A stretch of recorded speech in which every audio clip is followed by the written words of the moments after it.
Welcome, everyone. Welcome back to the show. It's your host, Danny Hai Fong, and I am joined by a good friend of the show, Professor Mohammad Marandi. Professor Marandi, thank you so much for joining me again today. Thank you very much for inviting me, Danny. It's always a pleasure. Of course. So let's get started right away then with what has happened over the last 24 hours since this show was last on air. We have to talk about last over the last 24 hours, Iran has hit back very hard on Israeli attacks and U.S. attacks on its infrastructure, including nuclear plants and steel plants. And the big attack that the United States mainstream media is actually reporting on is the one that happened on Prince Sultan Air Base. About 15 troops have been wounded, some very seriously. But the big story is what Iran hit: three KC-135 tankers. I think that's up to 8 now destroyed by Iran. But also a big point to note is they also destroyed an E-3 Century AWACS aircraft, which is critical to the United States to be able to not only wage offensive operations but also defensive ones, include like detecting air defense systems. So, Professor Marandi, if you want to react to this, because it wasn't even just Saudi Arabia, there's also big fires in Kuwait right now at the international airport, at a steel plant there. The UAE just had. They're talking about one of their big aluminum factories completely on fire and inoperable. So Iran has hit back very hard. They said hundreds of projectiles have gone over the Gulf and Israel. Talk about what's happened in the last 24 hours and why is it significant, especially now the mainstream media acknowledging the destruction in Saudi Arabia. Well, Danny, you don't seem to ever get your priorities correct. First, everyone has to press the like button, I think. What was it? Yeah, This is not the first time you're losing your ability to you're right. You're right. prioritize. You heard him. Hit the like button. All right. And then Professor Marandi, to you. Well, first I have to just repeat that Iran didn't start this war. You wouldn't notice that if you were watching MSNBC, Fox News, the BBC, or CNN. It doesn't matter. Oh, Professor Marandi. But Okay. Oh, you're good. and also Iran. Yeah, so Iran does not want to escalate either, and Iran only strikes when they're struck first. And yesterday they bombed the steel industry in Iran. They murdered workers working in the factory, and when Iran said it's going to retaliate and strike infrastructure in the Arab regimes that are hosting U.S. forces and facilitating the war against Iran, Iran first warned people to leave. And this is what happened on previous occasions too. Every time Iran warns people to leave, whereas the Epstein coalition, they just bomb and slaughter and move on. And Western journalists, they have no concern. Legacy media journalists have no concern for Iranians, just as they don't have any concern for the Lebanese and, of course, the Gazans. And now we know that they've struck Iranian national radio and television many times. Why? Because they don't want the world to know what's going on in Iran. Just as they're now murdering journalists in Lebanon, Right. today they murdered two very famous journalists, Yes. a young woman from Al Mayadeen TV. Her brother was earlier murdered, or was also murdered, and then a very well-known and another very courageous journalist from Al Manar. And they murdered them because they want to do to South Lebanon what they did to Gaza. And they don't want the world to know because Western journalists are not going to do anything about it. They are part of the problem. They are foot soldiers for genocide, as they've always been. They'll say these are Hezbollah strongholds when they're bombing, apartment blocks, and so that people would, not understand what's going on. So they've been bombing. They've murdered a large number of medics. Apparently, they murdered 50 medics so far in Lebanon during the last couple of weeks. So they're targeting journalists and medics. And of course, we have to remember that's what they did in Yemen. They bombed a newspaper in Yemen during the war. They massacred a large number of reporters at a newspaper. And of course, in Gaza, we remember very well that they murdered about 250 journalists there, including another one rather recently. So the West and the Israeli regime don't want the world to see the truth. And I just thought that we should have our reminder that as we speak, there are some people very courageously on the ground trying to expose the truth, and they are being slaughtered like everyone else. And there are others who are trying to save people, to save kids, and they bomb their ambulances, just as they bomb ambulances in Iran, and they bomb hospitals, and they bomb the Red Crescent Society, and which is the sister organization of the Red Cross. And this is what we're dealing with. Yesterday, they also bombed. Last night, they bombed a very important university in Tehran, and before they bombed another university, another important university in Isfahan. So they're targeting civil society. They're targeting the youth, the younger generation, the future. And of course, they began with the slaughter at the Minab school, where they killed 168, or maybe even more. Someone told me it's 175 or so. I don't know. I remember 168. They slaughtered 168 little girls. And it was intentional because it was the first wave. All those first targets were well vetted. They were vetted. They've been working on this for months. If they carried out such an attack today, I would say it's possible, maybe not plausible, but it's possible that some officer in a rush to find a new target made a big mistake. Hard to believe, but because schools are schools and they're on all apps, Iranian and foreign. But in any case, it was an intentional strike on those kids. The school was well established, so they are targeting the future of Iran. They're targeting civil society. They bomb um, police stations, ordinary police stations, because they want chaos. They want the fabric of society torn apart. So what we have right now is, though, is despite all this, is failure. The United States and the Israeli regime have lost this. What was it? Operation Epstein Fury, or whatever. Epic They fury, epic failure, Yeah, Epstein Epstein fury. Yeah, Fury, yeah. Epstein, yeah, whatever. They've lost, and Trump wants out, but Israel won't let him. The Zionist lobby in the United States won't let him. Just like what uh, what's his name, Joe Kent said in his resignation letter and in his subsequent interviews. It's clear as day what's happening. Trump wants the way out, but the Zionists won't let him, and that's why they're dragging the global economy towards a cliff, and soon it may go right over the cliff. Because if the United States attacks, and there's a strong chance that they will attack tonight and try to occupy islands or territory on the coast, or carry out operations deep inside Iran with their special forces, the Iranians will retaliate. We already saw, you explained how when yesterday they struck Iranian critical infrastructure, Iranian industries, the Iranians struck back. They began today and hit hard, and in Kuwait and in the Emirates, and they destroyed their aluminum production there, or badly damaged it. And this will probably continue. But in it, so when earlier on, when they just struck Iran's critical gas infrastructure, Iran hit back very hard and hammered Qatar and the Emirates and Saudi Arabia, so much so that the Qataris, we sort of see them becoming more ambivalent. They're not so purely pro war. They're so, but in any case, um, they failed, and Netanyahu is pushing, and therefore we're probably going to get escalation. And I think we're moving closer and closer to the abyss, because the global economy is heading towards catastrophe. There's no doubt about that.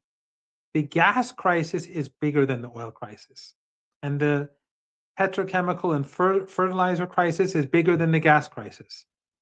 So the oil crisis is the tip of not the worst part.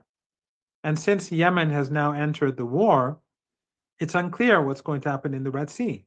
Right. Will the Saudis be allowed to export oil through the Red Sea because super tankers can't go through the Suez Canal, and only smaller ships can go there. And if they want to go to Asia, it's a very long journey. They'd have to go around Africa. So, and they may, and yet Ansarullah may strike the smaller tankers or the larger tankers or Right. oil and gas facilities in Saudi Arabia, or they may invade Saudi Arabia. No one knows what's going to happen. They shut the Red Sea to all shipping, and so it's, this escalation will only make things worse for the Right. world. And Iran and the axis of resistance have no option but to reciprocate, because this is a war for survival.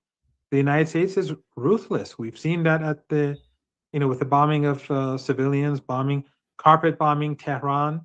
They just bombed very nearby here, probably the closest strike so far that I've experienced, and large numbers of a number of explosions.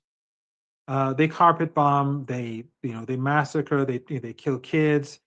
I posted a picture of one of those pictures that we've seen a lot in Gaza, but a kid's feet sticking out from under the a building that's collapsed. You just see a foot of a little kid. This is what the West is all about. This is what Western civilization, at least the way in which Western elites have Right. pushed it. This is what it's all about. The Epstein class. They have a thing for kids too. So it's not unexpected, not surprising. Yeah. But the point is that Trump will not succeed. And it's miscalculation after miscalculation. During the 12-day war, they said Iran's going to collapse. They lost that. Yeah. Now a much bigger war, they thought Iran would collapse. Didn't collapse. Then after Right. 4 or 5 days, they said they're running out of missiles, running out of drones. Now they're hitting harder than Iran is hitting harder than ever before. So everything has been based on miscalculation. For a month now, Iran has held its own against the collective West and their regional proxies, the full capacity of the US Air Force, and all these proxies that are at the service of Trump, from Erdogan to Abdullah in Jordan to these little regimes in the Persian Gulf with all their wealth. And it's so if they escalate, it's obvious that they're going to get the same results: more dead people, more dead civilians, more dead soldiers, and perhaps uh, American soldiers taken captive. Who knows? But Yeah. ultimately, Iran will have to strike back and destroy more of those key facilities on the other side of the Persian Gulf. Yeah, I mean, I think there's a pattern here, Professor Marandi, that you're pointing out. There's this continuation of escalation despite major setbacks for the United States and for Israel, but it keeps going forward escalations. And when I saw that the U.S. with Israel, with the U.S.'s coordination, struck Iranian infrastructure, economic infrastructure, immediately, I mean, if anyone's been watching this show, anyone's been watching you, anyone's been watching what's really going on, even mainstream media can admit this. What happens is that Iran has to hit back in order to create not an equal to, but an even more severe consequence to stop this kind of behavior. And that means that you hit economic infrastructure, more economic infrastructure is going to be hit on your side, leading to even more catastrophic consequences for the global economy. And I just want to read off some of the things that Iran has hit just in the last 6 to 12, 18 hours here. I'll just read off first what they hit in overnight. Not just the AWACS aircraft or the KC-135s, also 6 LCUs, which are these landing craft units, a part of the U.S. Navy. They sunk those. There was an F-16 that had to emergency land, as they call it. They've also hit, as you said, Professor Marandi, that they're going to hit back at infrastructure as well. That Emirati's global aluminum plant, it's a massively important one in UAE's economic zone. And as we speak, I think missiles are firing over the UAE. So over and over and over again, Professor Martin, this is the pattern here. It's the United States and Israel go further in attacking certain, especially civilian sites and economic targets. And Iran says, well, we need to retaliate, and they do. And that's causing this global economic catastrophe, which is very much here, and it's only going to get worse. Yes, and I think people really don't understand, and neither do I really, because it's so mind-boggling what is can possibly happen. But we don't really understand how bad the situation is for the global economy. This lack of energy is just going to is beginning to be, beginning to show itself. Prices are going up, but when the real shortage hits, because it takes weeks for the energy supplies to go from the Strait of Hormuz or the Persian Gulf to its destinations. And then when that natural gas, that LNG, that that was already on its way or had reached those destinations, when they are gradually depleted, that's when it's going to hit harder. And I think that we're going to see this begin. And so they say. I'm not an expert, but I've read around that it's going to get worse in a week, and then within 3 weeks it's going to get very bad.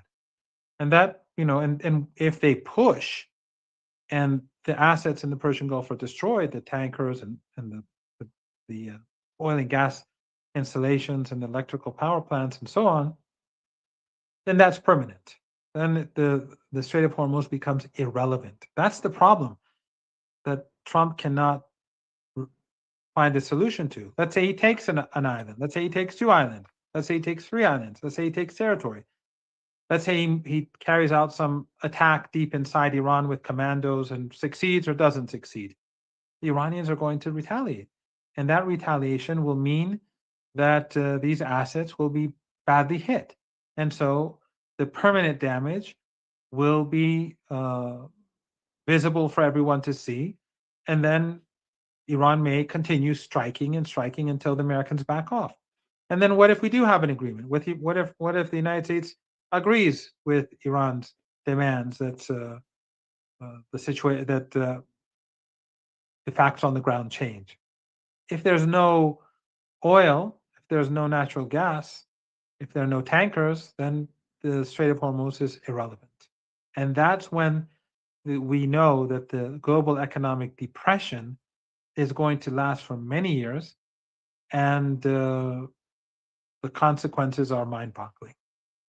Well, the United States also has to be very much aware that Iran right now is exporting essentially what it was in terms of oil before the war, if not more now, especially that it's asserted successful control over the Strait of Hormuz. And so that only makes the situation worse, it seems for us, Marandi, because they know, I mean, the New York Times admitted this recently, all these bases have essentially been destroyed. Whatever's left is now being hit, as we saw with Prince Sultan Air Base last night. But they have to know that this successful economic retaliation by Iran has only meant that now the U.S. and Israel are desperate to try to break that asserted control by Iran, leading to miscalculations again, like trying to invade Iranian territory to cut it off from its oil, which now all the mainstream media publications are saying, watch out, Iranian drones, Iranian missiles, Iranian troops. I think they promised 1 million are waiting for them. Will confront these several thousand, whatever it's going to be, should they try to land ashore. So this is, I don't know, Professor Marty, your comment. It just seems like a disaster in the making, and one that this one will be tough to hide. They're trying to hide the damage, especially to U.S. troops on the bases, but this one will be difficult to hide, I think. What's your Yeah, thoughts? and the U.S. troops are what are they going to be remembered for? Dying for Epstein? I mean, that's what it's all about. It's the Zionist and Epstein class. It's all for the Israeli regime, not for the Americans. Trump is either badly compromised or whatever the reasons are. This is not in the interest of the American people. And when things get worse, it's going to get very bad for Trump too. As I said, this is only the beginning, and not only can the Iranians escalate much further than what they've done so far, and they're holding back because Iran does not want the global economy to implode. But it's not just Iran, it's Yemen. Right. It's not just Yemen, it's Iraq. The Iraqis can move into the Arabian Peninsula tonight. They can take over Kuwait in hours. And this time around, no one is going to support Kuwait. Yeah. Iran will support Iraq. And Yemen can go deep into Saudi Arabia. Iraq can too. And who's going to stop them? The like 1,000 man army of Qatar or the 2,000 man army of the Emirates? I mean, their populations are the size of a small city. Their population combined is the size of a small city in Iran. So I don't think the Americans quite understand what they're up against. And maybe they do, but Trump is desperate and he's gambling and he can't retreat because they won't let him. But this war is about Netanyahu. It's about uh, Zionism. There's nothing else in it for anyone. There's no positive side for the United States. And despite the fact that we're being harmed, despite the fact that they're bombing our industries and our schools and our hospitals, but Iran is emerging stronger. Mm. Iran will emerge stronger. Because when the global economy goes down, it's as if you're bombing all the countries. When the factories stop working, you don't need to bomb them. You've already destroyed business. What the Israelis and the Americans are doing is that they're effectively carpet bombing the entire world. Yeah. Because when the energy prices go through the roof, things will shut down. People will lose their jobs. Those factories may just be landmarks after that because there'll be no consumers. They'll go bankrupt. So this is the state of affairs. But Iran, the people are united, as we've always known. I mean, if anyone from Western governments was listening, anyone's seriously with serious with influence, he would have known, or she would have known that this would happen, and they would have prevented this or have stopped it by now. It was clear as day that this is where we knew that Iran would not collapse. And also remember, Danny, after we had this discussion multiple times about Hezbollah, Yeah. We and have. the Western media was saying Hezbollah is a spent force, it's been defeated, it's been diminished, and Yeah. even supporters of the resistance, and of course the Salafis and the Wahhabis who worked with Americans to destroy Syria, and now we're seeing, their effort, the fruit of their efforts, that they've been exposed. They were like gloating over the marchers of Hezbollah and ridiculing them after the ceasefire, even though Hezbollah did an extraordinary job in drawing forces away from Gaza. As half of the 40% of the country was against them. The United States has enormous influence in Lebanon. Yeah. And of course, now with Syria in the US camp and even being encouraged to attack Lebanon, which they didn't do because Iran and the resistance in Iraq threatened them. But the Salafis and Wahhabis were gloating after the ceasefire. Well, look at Hezbollah today. All those predictions and all those analyses about the resistance in Lebanon turned out to be utterly false. Hezbollah is hitting the Israeli regime hard, Incredibly and hard. Iran has, we've been told, they've run out of missiles. They're hitting hard. Everything that the West says is based on wishful thinking. They've been doing that for decades. So when they say the Iranians mass murder peaceful protesters and all that nonsense, it's basically propaganda to reinforce the narrative that this is a regime and it's unpopular. Fine, you can tell the world that this is true and many people will believe it, but you shouldn't believe it yourself, because when you believe your own propaganda, then your policies they're not based on reality. They're based on your fake narratives, and then you hit a brick wall. So they hit a brick wall in Iran, they hit a brick wall in Lebanon, they hit a brick wall in Iraq. Look at Iraq today. Iraq is finally being liberated from NATO and the United States. finally being liberated. The people are rising up and they're kicking them out. This is the result of Trump's policies. And then there's Yemen. So Yeah. Western, and of course in Gaza, Hamas is still an Islamic Jihad. They're still there, and the Israelis, if they after 2.5 years of genocide, they haven't eliminated them. Mm. So the whole myth of that the axis of resistance has been broken is nonsense. And with regards to Syria, many people who supported this dirty war in Syria, they're waking up to the truth. And that is unifying people across the region and beyond.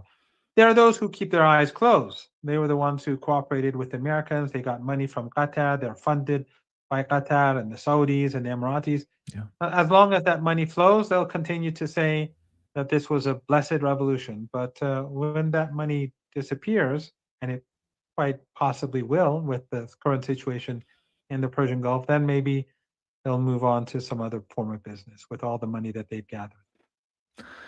Yeah, I mean, we heard all of this talk for so many months and months and months, years, really, for us Marandi, since we've been having these conversations of the axis of resistance being dead. But what looks like what actually is crumbling is, as you call it, the axis of Epstein. I mean, we are seeing the Gulf countries. You mentioned Kuwait. No one's going to go save Kuwait. It's not sure what's going to be really left of Kuwait very soon, because not only has all of their military infrastructure, they've been hit arguably the hardest by Iran over this period. Their military infrastructure has been absolutely devastated, whatever that Iraq, was. the resistance in Iraq has also hit them. And by the Yeah, way, it's not, the thing is that these are all dictatorships, yep, right? With Western support. yeah, When their economies collapse, and the West obviously does not care about them because their only priority is Israel. And we saw even Korea, South Korea, the Americans imposed an air defense system there, which hurt Korean Chinese relations. They imposed it on the Koreans. And after all that damage that they did to Korea, they took it away from them and gave it to the Israelis. So these regimes in the Persian Gulf, when they no longer see that, and they no longer have the West no longer has the ability to keep them in power, and when they no longer have the wealth to enforce their um, will on the people and to appease others through that wealth, then are they going to remain in power? mhm. Will the people come to power?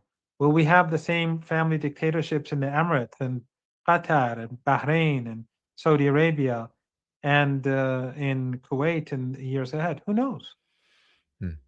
Yeah, I mean, when we can just look at the damage, Professor Marandi, in terms of this crumbling of the axis that I've seen. You had the mayor of Kiryat Shimona in Israel absolutely in tears, literally in tears, because of what both Iran and Hezbollah have been doing over the last several days in and around the area of central and northern Israel. Now, there's also, of course, Professor Marandi, there's something called the Merkava massacre now. Over 100 tanks, what is it, March 28th? 100 tanks, nearly, if not over. There are varying numbers going around, but those are $6 million each. Hezbollah has just put out hundreds of millions of dollars worth of Israeli tanks out in just a matter of weeks. I mean, it's an incredible thing to see, and they're firing missiles into Israel, and they're confronting whatever is left of Israeli troops. The IDF chief is saying that the Israeli military is on the verge of collapse.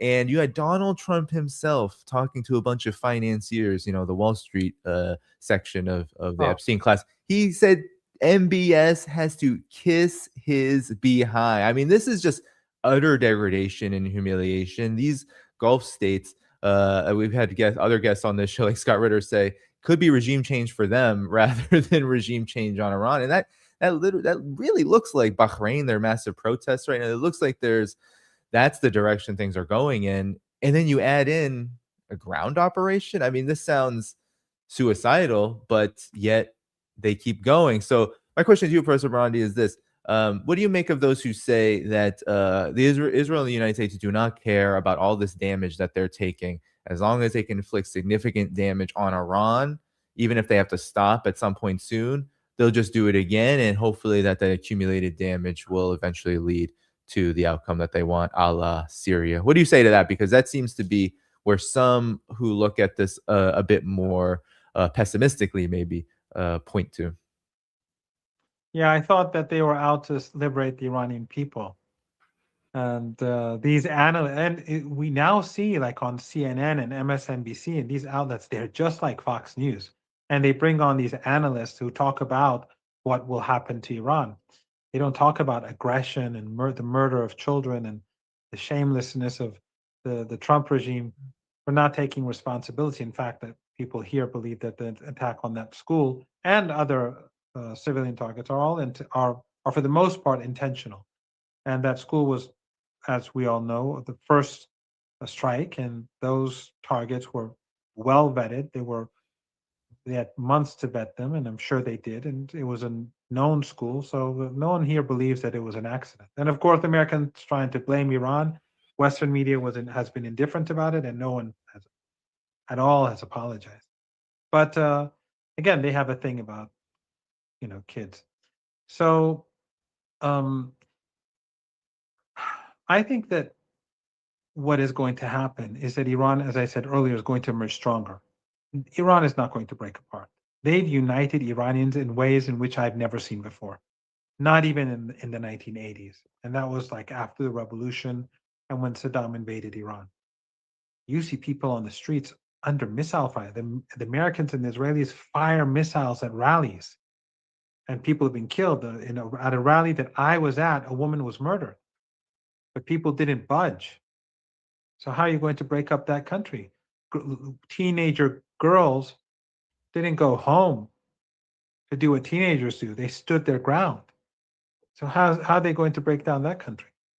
And on the other hand, as I said, these regimes in the Persian Gulf, they're in bad shape, but also governments across the world are going to be in terrible shape. When the price of oil goes to 150, 160, $200, I said this, I've been saying this for years, that it could quadruple. That's when it was like, what was it? Like a few months ago, it was like 60, 50, $60 or so, $50, $60.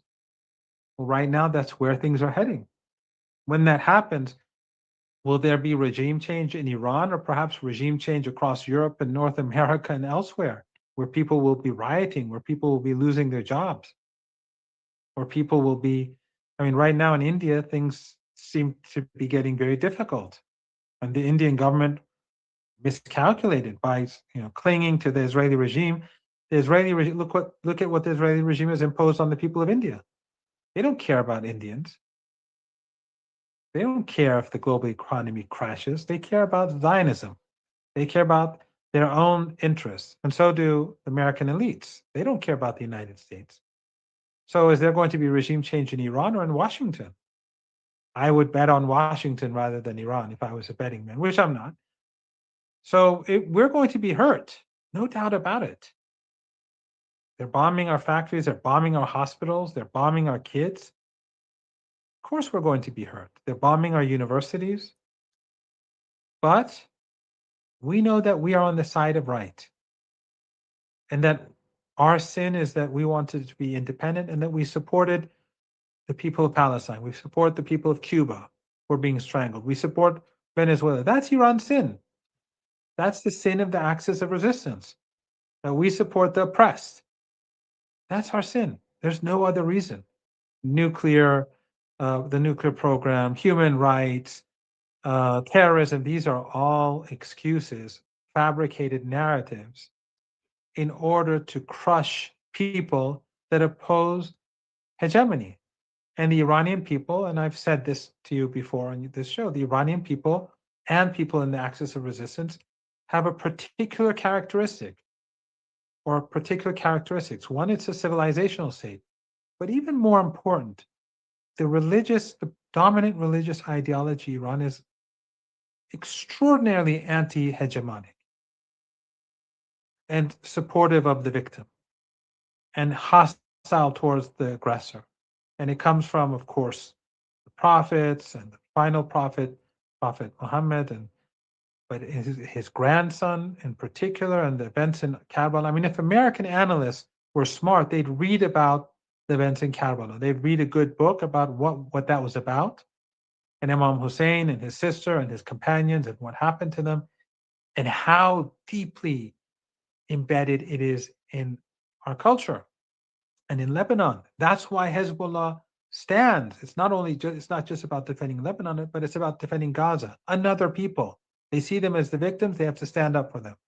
That's why we support Cuba. That's why we supported Venezuela. That's why we supported the struggle in Southern Africa, and that's why we're demonized. That's why we're medieval, and we are mad. We have mad mullahs, and we are sand so and so, Mm. and we are camel jockeys, and we are all these things that and then we're in all the movies we're evil and sinister, and we murder. I remember once on Al Jazeera, another uh, Western, you know, media outlet Mm. that has nothing to do with the global South. It's just another tool that the Americans allowed to function in this particular way. Um, I remember, when was this? Anyway, uh, I remember that a while back.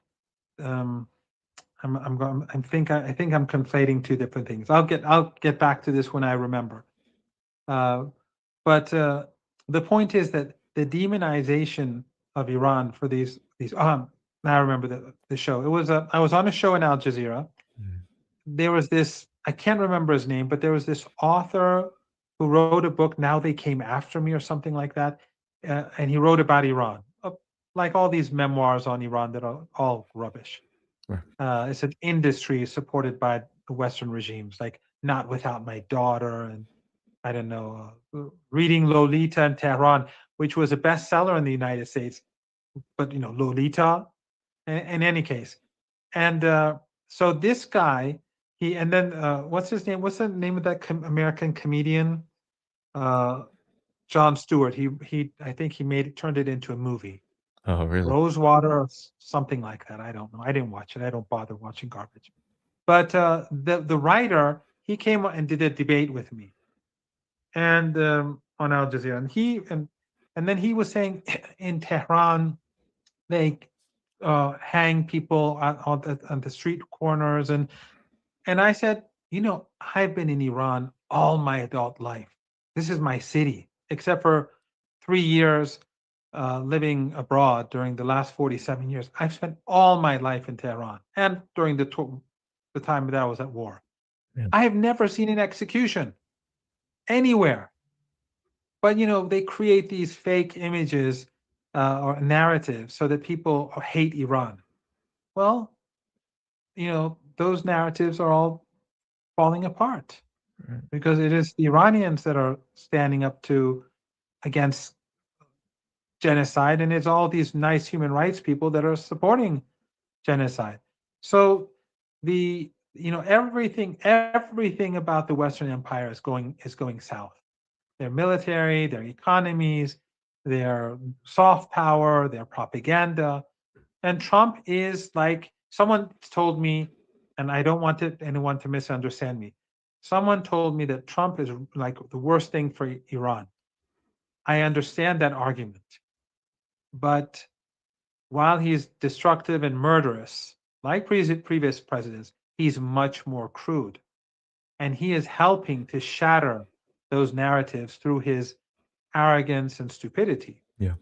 and the crude way in which he conducts himself. So, in my opinion, ultimately, he is doing more damage to Zionism than any other president in history, Yeah, we see U.S. that. president. No, totally. I mean, I've heard this dynamic in China. People saying that the way Donald Trump talks, the way he goes about policy, it only serves to isolate those forces who are pro-West, who are pro the U.S., and it unites the More country importantly, it wakes around. them up. Yeah, Some of them may be isolated, but others, young Iranian kids who believe the nonsense coming from Western media and the Persian language media empire, which is, billions of dollars go into this. They're seeing them bomb kids. They see double tap attacks. I posted one online. You probably saw it. The the woman who survived the first attack and was saying her shahadatain, and then she was murdered in the subsequent strike. People see that. So there's an awakening in Iran among the youth, and they see this, that we are the victims and that all these narratives were fiction. Yeah. Yeah, I mean, and now this is twice in less than a year that the United States and Israel have both done this, have woken up so many people all around the world. I mean, I'm getting messages in support of Iran all the time because that's just people can see, people can watch the reality of it. Who's lying? Who's doing the killing of civilians? And of course, who is resisting the aggression? Which gets me to this question, Professor Marandi, about what the significance of Ansar Allah entering the war, Yemen entering the war now is. Because as we're speaking, I mean, they began with 11 missile. They began with missiles, at Israel, one, and then it was 11, and now they are actually drone attacking a lot again. And people may remember that the port there was shut down by what Yemen did between 2023 and 2025. So, For the sake of Gaza, yeah, for because the of sake Gaza, of to exactly. stop the genocide. So, what's the significance of this? Because now the whole energy question is in the mix. There's also the fact that the Yemen now fits into this larger picture of the axis of resistance. But the Bab el Mandeb Strait, the Red Sea, even Trump just admitted. I don't know if you saw that at his financier gaggle, where he essentially was, going off the cuff to his Wall Street buddies. But he said in the last 24 hours that Iran was hitting the Gerald Ford. Gerald Ford is out. It's in Crete. It's not going to come back into operation. And he was saying that Iran was targeting them 16, 17 times and likely was the one who caused that fire. Oh, you put two and two together. But nonetheless, that happened in the Red Sea. That happened in the Mediterranean. So, Professor Marandi, what does Oh yeah. Yemen's entrance mean for the war and also the economy? Because they hold a lot of cards there. Well, obviously they could stop Saudi oil exports at any moment. They could strike their export facilities, which they did before, and that's what led to the ceasefire after 7 years of genocidal war against Yemen, where the Saudis and the Emiratis had the entire West behind them, and the region was supporting them, except for Iran, including Turkey and Qatar. But then they distanced themselves after the Saudis and the Emiratis targeted Qatar a year or two later. But so they could do that again. They could destroy Saudi oil infrastructure. They can destroy the tankers. They can shut down the Red Sea. They can invade Saudi Arabia, Iraq. The resistance in Iraq can invade Saudi Arabia. They're much more, and they're tough. They're strong. They've been through war. The Saudis don't know how to fight. They send mercenaries to fight, but that's not going to happen this time around. So I think that it's like they're like a sword hanging over the Epstein coalition, and the Americans can't do much about it because they're focused on Iran, just like they can't do much about Iraq. In Iraq, the resistance is pounding the Americans and their assets day and night, and the Americans can't do much about it because they're focused on Iran. And remember, Yemen and Iraq are big countries. We're not talking about Bahrain or Kuwait or the Emirates or Qatar. The combined populations of these four countries that I mentioned, the combined population is nowhere near the population of Iraq or the population of Yemen. And within the population of these countries, many are not happy. And many of them are just foreigners or, indentured servants.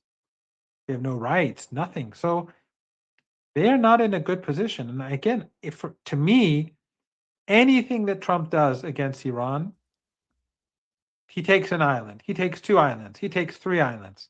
The price of energy is going to go through the roof. Iran will hit hard. These groups and these countries will get more involved. The Iraqi resistance will expand its offensive attacks, and the same will be true with Ansar Allah. So it's just going to be a quagmire that gets worse, and things will be out of control. They're already out of control. Things will get out of control, and the global economy will collapse. And the Americans will have to retreat, because when it collapses, you just can't sustain it anymore. Right. You can't keep all those troops there. You don't have the money anymore. But it's going to be about, it's going to be catastrophic for everyone. It's going to change the lifestyles of every single person, most probably, watching your show now. Yeah. We who are the good people. The bad people is going to hurt them too. Yeah. Hopefully, it'll hurt them and not others. But when the global economy goes down, who benefits? Yeah, and what is so shocking to see first around is that despite all of this, despite all of these miscalculations, the conclusion is, well, let's flirt with. It's unclear what kind of operation the United States is actually going to engage in, but it's going to be something, and it's going to happen soon. They didn't bring 10,000 or so Marines and paratroopers, etc., to the Middle East just Oh, to sit around, but it could be tonight. but It what could be tonight. but and that's what's shocking is that I just looked at Axios, this mouthpiece of the U.S. government, of the Pentagon, of the CIA, and even they are saying, "Hey, let's reality check all of the things about Iran's military." And it turns out none of what the United States has been selling as Kool-Aid about it is true. Iran still has its drones and missiles, and Iran has this massive military that Person Marandi, just a couple days ago, they were saying, "Come closer. Let's do this." And not just us, but all of us are ready to fight. Iraq is ready to fight. The entirety of the resistance is ready to fight. So that is And remember, things in Syria are not as they appear. no, it's very People unstable. are not happy with the regime. The money will not flow like before for the Al Qaeda, and the supporters of the resistance. They're not small in number. So, and one other thing that I think is important is that Trump is the reason why Trump is so isolated and among his own allies is because they all know what's going to happen. So you speak of Axios, this Zionist mouthpiece and tool of propaganda. It's European leaders who are desperate to have Trump to be in Trump's good books, but this is just too much for them. They recognize where things are going. Again, it's not as if it's going to, Iran will defeat the United States, but Iran will pay a heavy price. But Iran has no option. This is an existential war. It's a fight for survival. A few days ago, a very good friend of mine, a Brazilian friend of mine, was saying that a very senior figure in leftist politics in Brazil, and this is not just it's not just the left, but this particular person is a very important person in the sort of radical. He's like one of the key communists of Cuba, and he was saying we need this culture. We have to become like the Iranians. We have to get this culture of resistance from the axis of resistance and learn about their ideology and their worldview, and maybe we have to change to be more like them. So the United States is basically making the axis of resistance a role model for resistance across the world. Right. And again, no matter how you look at this, it's not good for Zion and people across the world. Who are they going to blame when they lose their jobs? Who are they going to blame when the costs go through the roof in the United States and elsewhere? Trump. Yeah. And who forced Trump down this road? The Zionists, Netanyahu, the Zionist lobby. So is it going to make them more popular or less popular? It's going to make it worse. So they've been going downhill for 2.5 years. Major public figures are now turning against them. It's going to get worse and worse and worse. In other words, they're bringing about their own destruction. Yeah. Yeah, and even Axios, First Marandi is reporting, while they won't verify the 1 million number given by Iran's military in recent days, they're saying at least 150,000 from what limited they know about Iran, which is very little, of course, but 150,000 is still far more than anything the U.S. can send into Iran. Danny, Danny, the Iranians have been preparing for this war for 25 years. Yep. They have always said that the Americans, Ayatollah Khamenei, the martyr, has always, basically believed that we have to prepare for an assault by the United States, especially after 9/11. Right. And now, if you look at the history and Tucker Carlson's own documentary, 9/11, and what's happening now, you look at 9/11 through a very different lens. But ever since 9/11, Iran has been preparing. These underground missile bases and drone bases that have been functioning for a month now and are hitting harder today than they were weeks ago. Does anyone in their right mind think that the Iranians have not prepared the Persian Gulf region and the islands and other places for an American assault? They're crazy. And I mean, So the Americans, they've only been talking about it for weeks now, also, Professor Marandi. So it's not as if there isn't opportunity to prepare in that period, especially since the coast of Iran people don't recognize. I just want to throw this out there, Professor Marandi, and let you continue. But there's not air superiority. We know that the fighter jet, what was it, the F-15, that was over the southern province of Iran. That was off of the coast.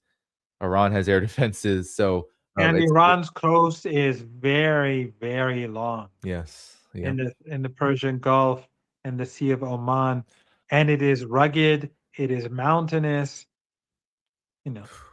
Suicide. But we'll see. I think there's a significant chance that things will happen tonight. It's not for certain. I'm not privy to anything, obviously, but it is believed that this weekend, because the markets are closed, right, that it may happen. Some think it may happen later next week, but there's a significant chance that something may happen tonight. Yeah, I mean, I can't imagine for somebody if we look at this, my father, he was in the Vietnam War, and he always talked about how low morale was. He was drafted, sent there in '69, moved around the world because they were just bouncing people from base to base, and then finally was in Vietnam for about a year. And he couldn't stop talking about how awful the morale was then. But I can't imagine what it's like to be in the Marines or these paratroopers, whoever it is, having to sail thousands of kilometers while you are, I don't know, maybe they're completely blocked off of social media, maybe they're blocked off in the news, but I can't imagine they aren't aware of what's happening to those thousands of troops who were on or continue to be on these bases in the Gulf, that they don't know anything that's happening to Israel. They don't know anything that the Iranian military says, because regardless of whether you have all these racist tropes and all these, Zionist tropes about Iran, you can't really racist and Zionist your way out of reality. That's why you have Israeli mayors crying. Yeah, and they probably have heard a thing or two about Joe Kent and his Yeah, resignation. yeah. I mean, they probably have access to at least the mainstream media, and even the mainstream media is saying these things are destroyed. So that means you're going into that, and Iran has the capabilities. I think there were some sources saying that Iran has they're gonna. It doesn't matter how many U.S. troops they put on any part of Iranian soil. Oh, Professor Marandi. It looks like we lost Professor Marandi. Anyway, so Professor Marandi, hopefully he is able to return. But I was just going to finish my point that I really hope that he's okay, actually, because that was a really concerning exit, very sudden exit. I'll just message him really quick. But